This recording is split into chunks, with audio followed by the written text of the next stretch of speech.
Assalamualaikum warahmatullahi wabarakatuh. Hai anak-anak. Kasih Arisa. Seperti ayah bagi tahu tadi, sekarang ni kita nak belajar perihal maksud dan juga kisah di sebalik surah Al-Qadar, kan? Surah Al-Qadar yang sekolah agama suruh bagi tahu Arisa untuk hafal tu. Kenapa pentingnya surah Al-Qadar ni, kan? Surah Al-Qadar ni adalah surah ke-97 di dalam Al-Quran. Al-Quran ada berapa surah? Al-Quran ada 114 surah. Dia bermula dengan surah Al-Fatihah dan dia berakhir, surah yang ke-114 tu adalah surah An-Nas, Qul a'udzu birabbin nas. Jadi Al-Qadar ni adalah surah nombor ke-97. Jadi kita mulakan dengan membaca surah Al-Qadar dan apakah maksud setiap ayat dia, ya. A'udzubillahi minasyaitonirrajim. Bismillahirrahmanirrahim. Inna anzalnahu fi lailatul qadr. Wa ma adraka ma lailatul qadr. Lailatul qadri khairum min alfi syahr. Tanazzalul malaikatu warruhu fiha biidni rabbihim min kulli amr. Salamun hiya hatta matla'il fajr. Sadaqallahul azim. Bismillahirrahmanirrahim. Dengan nama Allah yang Maha Pemurah lagi Maha Mengasihani. Inna anzalnahu fi lailatul qadr. Sesungguhnya kami telah menurunkan Al-Quran itu pada Lailatul Qadr, malam Al-Qadar. Wa ma adraka ma Lailatul Qadr. Dan tahukah kamu apakah itu Lailatul Qadr? Lailatul Qadri khairum min alfi syahr. Malam Al-Qadar itu adalah lebih baik daripada 1000 bulan. Tanazzalul malaikatu warruhu fiha biidni rabbihim min kulli amr. Dan pada malam itu para malaikat dan roh Al-Qudus, iaitu malaikat Jibril, turun ke bumi dengan perintah Tuhan mereka, iaitu Allah, kerana membawa segala urusan yang bijaksana. Salamun hiya hatta matla'il fajr. Sejahteralah malam itu hinggalah fajar menyingsing. Jadi kita mulakan dengan nama surah. Nama surah ini surah Al-Qadar.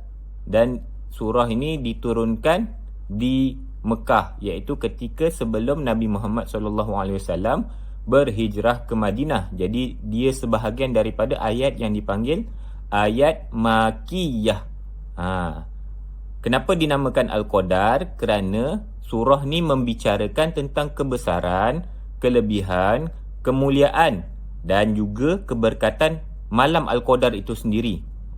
Kalau ikut turutan, surah ni diturunkan selepas surah Abasa, yang bismillahirrahmanirrahim. Abasa wa tawalla an ja'ahul a'ma. Ayah tak ingatlah surah tu surah yang keberapa. Dan juga surah ni ada diceritakan sedikit sebanyak tentang bila Al-Quran itu diturunkan, kan? Al-Quran itu diturunkan dari Arash, daripada tempat Allah sendiri, kan? Daripada singgahsana Allah tu ke Luh Mahfuz. Diriwayatkan ia berlaku pada malam Al-Qadar, kan? Malam Al-Qadar ataupun pada 17 Ramadan, kan? Jadi waktu surah Al-Qadar ni diturunkan, waktu tu adalah pada awal-awal kerasulan Nabi Muhammad.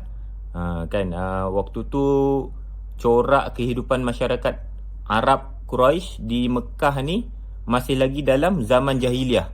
Jahiliah ni maksudnya mereka ni fakir lah, fakir. Dia miskin pasal akhlak, miskin pasal iman, tidak mengenal Allah, menyembah berhala kan. Jadi mereka suka sangat buat perkara-perkara mungkar, perkara tak elok. Contohnya macam berjudi, minum arak kan. Banyak lagi perbuatan maksiat lagi lah. Jadi Rasulullah sallallahu alaihi wasallam, hati baginda ni dia tak tenang kan. Jadi waktu tu Nabi Muhammad sallallahu alaihi wasallam lebih suka untuk mengasingkan diri daripada orang Arab Quraisy ni lah, kerana sifat mereka yang jahiliah tu. Dan Nabi Muhammad sallallahu alaihi wasallam suka untuk merenung, tengok alam kan, dan meneliti untuk melihat kepada keajaiban alam yang Allah cipta ni, dan selalu memuji-muji Allah lah. Subhanallah kan, cantiknya alam yang kau ciptakan ini Allah kan. Jadi pada waktu tu diturunkanlah ayat daripada surah Al-Qadar kan. Jadi Allah nak turunkan dan ceritakan kepada Nabi Muhammad bila Al-Quran tu diturunkan kan, apa kemuliaan Al-Quran itu sendiri, dan apa yang mulianya satu-satu malam dalam setahun, cuma satu malam ni saja kan. Sangat-sangat mulia kan, sangat-sangat mulia. Dan kemuliaan dia tu apa dia? Terlalu besar. Sebab ibadah pada malam tu lebih baik daripada kita beribadah 1,000 bulan. 1,000 bulan tu lama ke tau. 1,000 bulan tu kalau kita tengok pada tahun, dia 84 tahun. Kalau macam umur ayah sekarang ni 36 tahun, maksudnya baru nak separuh daripada umur ayah kan. 84 tahun. Tapi itu adalah pahala yang Allah turunkan, ganjaran kalau kita beribadah pada malam tu, melebihi kebaikan dia daripada 1,000 bulan. Jadi tapi Nabi Muhammad sallallahu alaihi wasallam beritahu Allah rahsiakan bilakah berlakunya malam Al-Qadar tu. Kenapa Allah rahsiakan? Supaya Allah nak bagi tahu kepada hamba-Nya ni, kalau kita beribadah ni, kita kena beribadah sepanjang masa, supaya kita sentiasa taat kepada perintah Allah. Dan sekiranya kita diberikan rezeki, maka kita beribadah jatuhnya pada malam Al-Qadar. Subhanallah kan, lagilah bagus.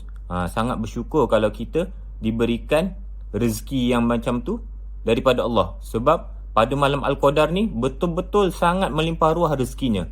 Bayangkanlah kalau kita beribadah, kita solat, pahala dia macam 1,000 bulan kita solat kan. Kalau kita beri sedekah pada orang miskin, kita buat pada malam tu, pahalanya seperti kita bersedekah selama 1,000 bulan. Ya Allah, banyak sungguh kan. Juta ringgit kita. Walaupun kita cuma bagi RM1 je pada malam tu kan. Macam tu lah. Jadi pengajaran daripada surah ni, kita dianjurkan supaya selalu berbuat baik kan. Sebab bila kita berbuat baik sepanjang masa, insya-Allah kita ada peluang untuk dapat pahala berbuat baik bersamaan dengan 1,000 bulan. Bila tu? Kalau kita berbuat baik pada malam Al-Qadar. Kan.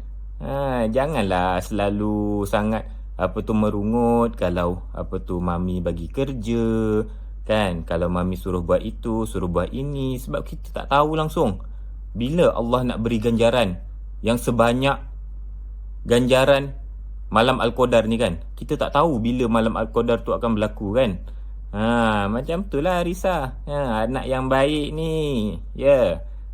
Kan, jaga solat, selalu dengar cakap mami. Tolong jaga rumah.